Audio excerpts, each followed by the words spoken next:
আজ পূর্ণিমা, জগন্নাথ দেবের স্নানযাত্রা। দেখো, পূর্ণিমা পুজো শুরু হয়ে গেছে। বামুন ঠাকুর চলে এসে আগেই বাড়ির কুলদেব দেবীদের পুজো সেরে নিয়েছে, আর তারপরে পূর্ণিমা পুজোটা সেরে নেবে।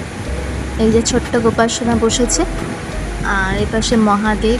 তোমরা আগেই দেখেছো আমার বাড়ির ঠাকুরের ঘরটা কীরকম সাজিয়ে রেখেছি আমরা।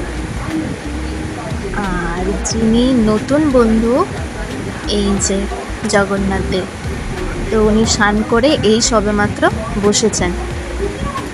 আর এই পাশে সমস্ত দেবদেবীদেরকে তোমাদেরকে দেখিয়ে দিচ্ছি।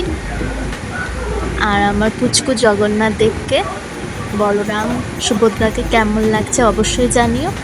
আর এপাশে হচ্ছে কীর্তনের দল চলে এসেছিল কীর্তন করতে। তো আজকে সবই একসাথে হয়ে গিয়েছিল, বেশ ভালো লাগলো। তো তোমাদের কেমন লাগলো জানি।